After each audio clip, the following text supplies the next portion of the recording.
Hey y'all, it's Jeremy Osterberger. We're BIC Magazine. We're at the Gulf Coast Industry Forum hosted by the Economic Alliance Houston Port Region. I'm with Rick Perry, former U.S. Secretary of Energy and the 47th Governor of the state of Texas. He's also an Aggie.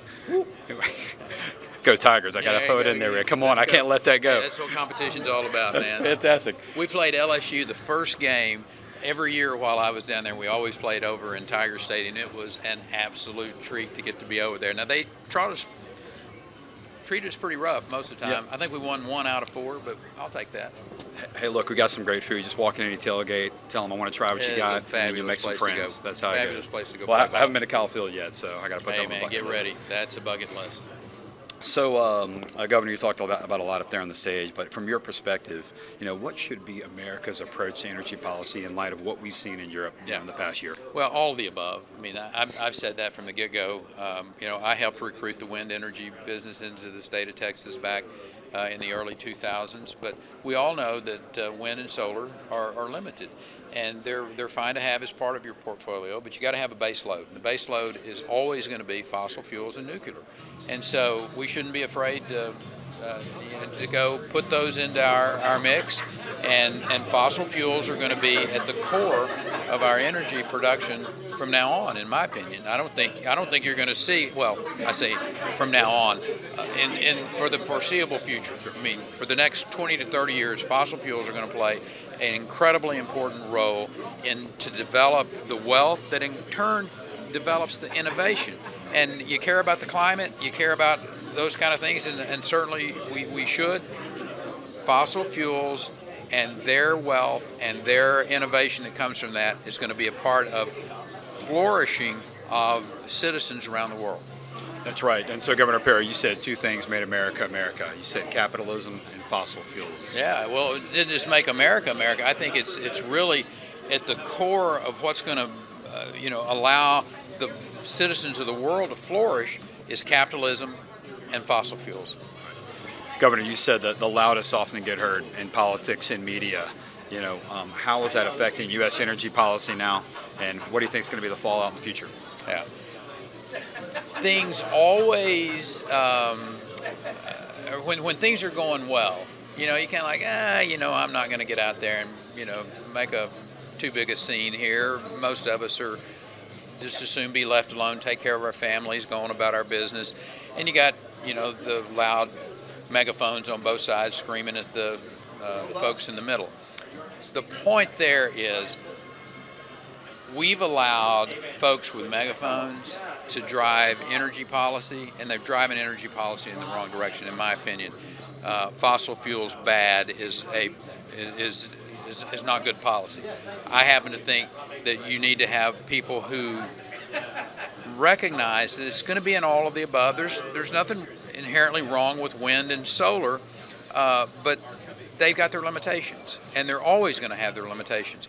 So Puerto Rico's a great example of it. Puerto Rico's the lights are out again, and Puerto Rico has made the decision to date that they're not going to put pipelines in. They're not going to use small modular reactors, and so then the choice is, well, you're just going to be out of electricity from time to time because the wind turbines and the solar panels are scattered all over the island, left over from 5 years ago. So you've got to have base load, and it's going to come from either small modular nuclear reactors or it's going to come from fossil fuels. That's your alternative. And you can wish in one hand and pour water in the other one and see which one gets full quicker, right? The old adage goes. And the fact is, wishing that it could be nirvana and that gosh, just always wind and solar and we live happily after. It's not going to be the case.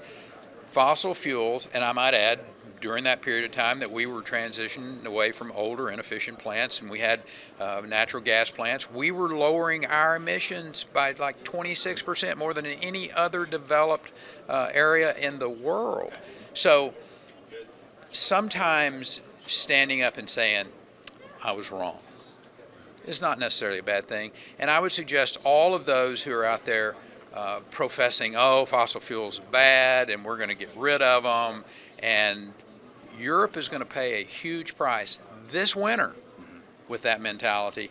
And at some point in time, reality is going to set in, and folks, I hope, will stand up and say, you know what, we were wrong about this, and you can have a fossil future and have a good climate, and mankind can flourish. Do you think, Governor, that some of the 2035 and 2050 standards for emissions might get pushed back or modified? Well, no doubt about it. I mean, listen, these are folks who are living in a dream world. And I think you will see corporate entities who've been mimicking that call that will be changing their positions. And frankly, I think it'll happen sooner than a lot of people think. These corporate woke CEOs are going to come to reality of, maybe that is not in the best interest of our country. So, Governor, we'll dig into a little background a little bit. So, when you were U.S. Secretary of Energy, what are you most proud of? Well, it's the most interesting job I ever had. Not the best job. Best job I ever had was being governor. Okay. You get to be a CEO as the governor of the state of Texas. You can make things happen. I was there for 14 years, so we were able to really put the state on a trajectory that was good in a lot of people's opinion.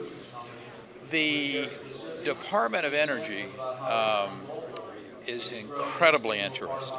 And it's interesting because it's in the National Security Council. You got the 17 national labs.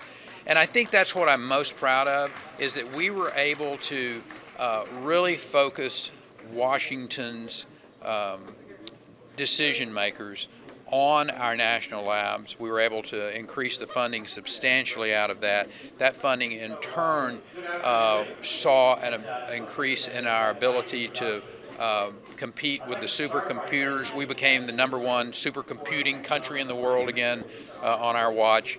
And my bumper sticker is whoever gets to quantum first wins.